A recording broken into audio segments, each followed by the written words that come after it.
কেবলমাত্র দাড়ি টুপি দিয়ে মুসলমান হওয়া যায় না, নামের আগে মোহাম্মদ থাকলে মুসলমান হওয়া যায় না, ঈদের নামাজে জাতীয় মসজিদে সামনের কাতারে বসলে মুসলমান হওয়া যায় না। মুসলমান হতে হলে আল্লাহর জমিনে আল্লাহর আইনে এই দেশ চলবে, পুরো পৃথিবী চলবে, এইটার প্রতি আপনার সমর্থন থাকতে হবে। এই সমর্থন না থাকলে মুসলমান হওয়া যায় না। তোমরা এক এবং নেক হয়ে থাকো, যেই আরশে আজিমের রবের উপরে কেউ উঠতে পারে না, তার বান্দারা যখন জমিনে থাকে, ইয়াদুল্লাহি মাআল জামা, আল্লাহর হাত তাদের সাথে থাকে।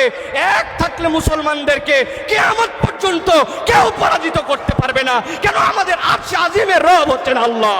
যখনই বিপদে পড়ে, যখনই ইন্টারিমের নানান ধরনের ঝামেলায় পড়ে, তখনই একদল ইসলামপন্থীদেরকে কাছে নেওয়ার জন্য তখন একতার ঘোষণা দেয়।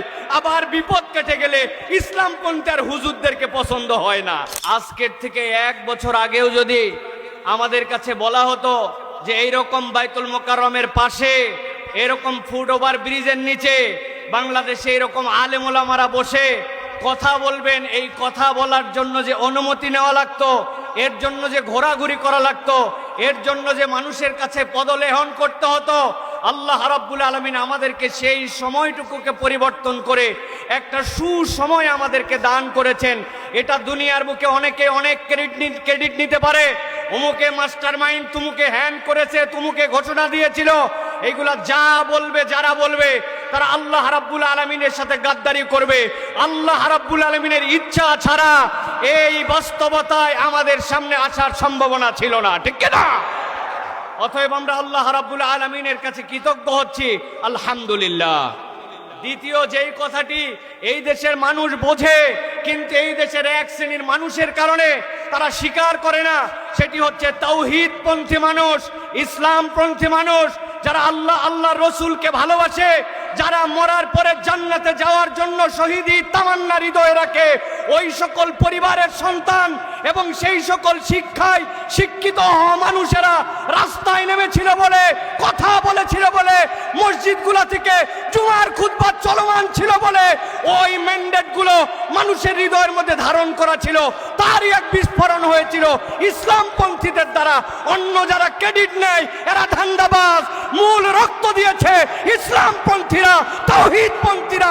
ইসলামপন্থীরা না থাকলে বাংলাদেশের এই নতুন বাংলাদেশ দেখার স্বপ্ন হতো না।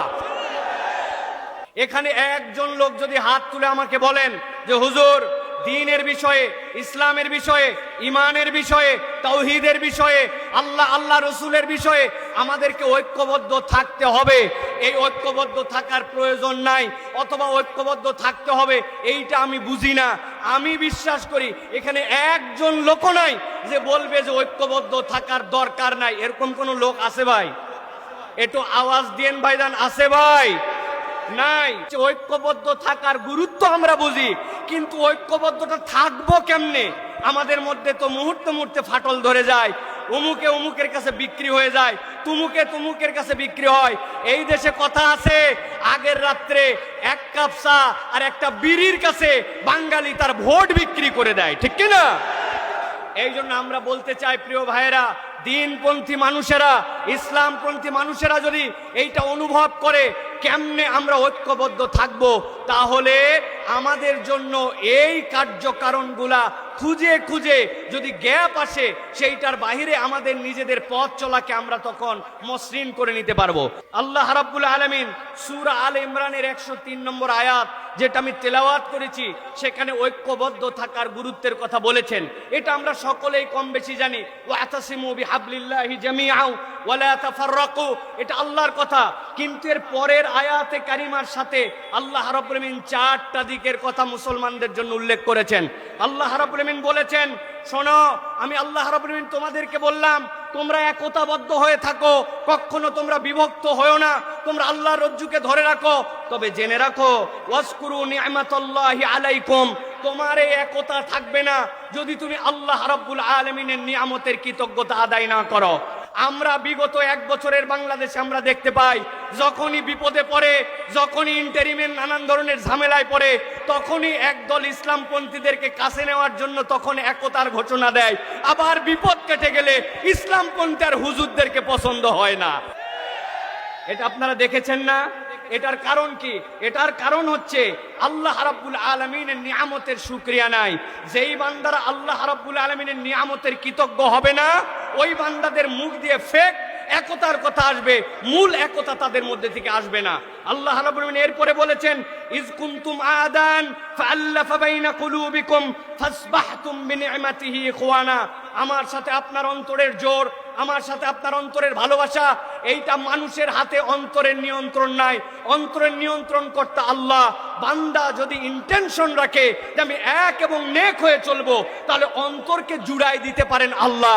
অতএব আল্লাহ রাব্বুল আলামিনের কাছে নিজেকে ন্যস্ত না করলে, নিজের নিয়তকে পরিষ্কার না করলে, নিজের ডেস্টিনেশন কোন জায়গায় এটা যদি ক্লিয়ার না থাকে, তাহলে দুনিয়ার পথ পদবি, লোভ, স্বার্থ এইগুলোর জন্য সাময়িক ঐক্য হতে পারে, কিন্তু মৌলিক ঐক্য কখনো হবে না। এই জন্য আপনার নিয়তকে সবার আগে বিশুদ্ধ করতে হবে। আমরা খোলাফায়ে রাশিদিনের সেই খেলাফতকে এই দেশের মধ্যে দেখতে চাই। আমরা আল্লাহ রসুলের আইন অনুযায়ী দেশের প্রতিটা ঘর শাসিত হবে সেইটা দেখতে চাই। আল্লাহ রসুলের অনুশাসনের নিয়ম অনুযায়ী এই দেশ শাসিত হবে এই স্বপ্ন দেখতে চাই। হতে পারে সেটা 5 বছর পরে, হতে পারে সেটা 500 বছর পরে, কিন্তু ইমানদারের ইন্টেনশন যদি পরিষ্কার হয়, আল্লাহ রাব্বুল আলামিন তার কাজের মধ্যে বরকত দিবেন। ঠিক কি না?